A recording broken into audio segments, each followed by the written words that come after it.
In a Sunburned Country, titled Down Under in the UK, is a 2000 travelogue by Bill Bryson that chronicles his exploration of Australia by train and car, blending humor, history, and cultural insights. Known for works like Notes from a Small Island and A Walk in the Woods, Bryson approaches his subject with his trademark wit and entertaining historical asides.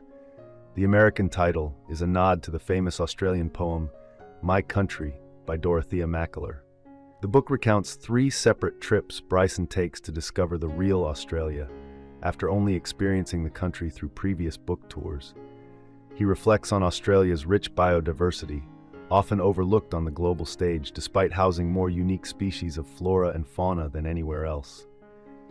Bryson highlights how Australian news rarely makes international headlines, even though its environment and history are extraordinary. During his first trip, Bryson visits iconic spots such as the Sydney Opera House and attempts boogie boarding with humorous results. He then embarks on a journey across the Outback via the Indian Pacific Railway from Sydney to Perth, accompanied by photographer Trevor Ray Hart.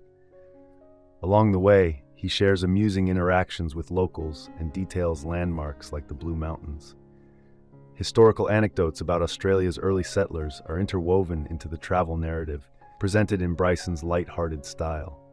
His second trip takes him along the densely populated Boomerang Coast in southeastern Australia.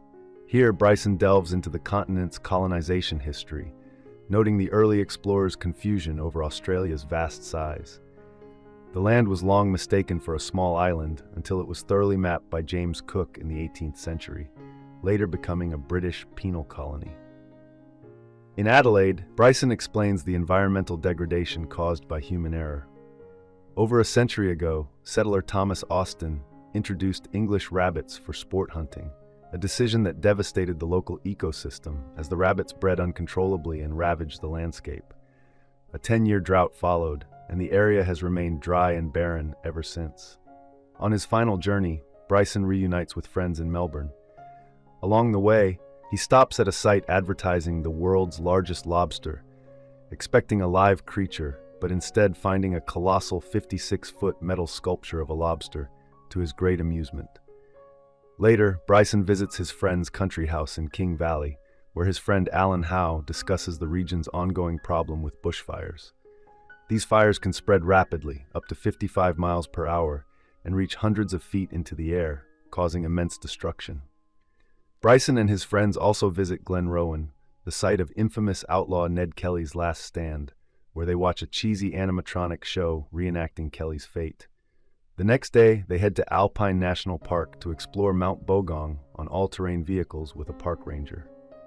In the final part of the book, Bryson recounts his third trip, where he circles the edges of Australia. Accompanied by his friend Alan Sherwin, Bryson flies to Queensland, where they swim in the Great Barrier Reef. Their plans are soon derailed by flooding, which prevents them from exploring the northern jungles, leaving them stuck in their hotel. Over drinks at the bar, they discuss Australia's deadly wildlife.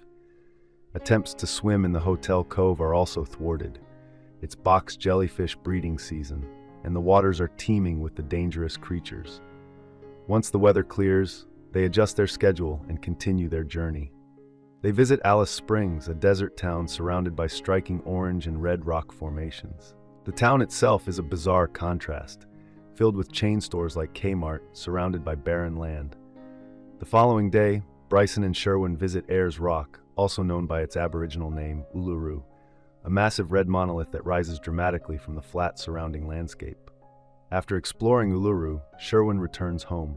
Bryson then heads to Perth, Australia's major west coast city. There, he encounters an echidna and delves into a discussion of Australia's monotremes, egg-laying mammals like the echidna and the platypus, which possess both reptilian and mammalian traits.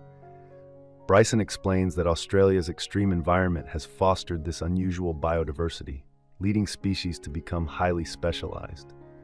Next, he travels south to marvel at the towering jarrah and karri trees of the region's forests. Further north, he visits stromatolites, rock-like formations created by algae over thousands of years.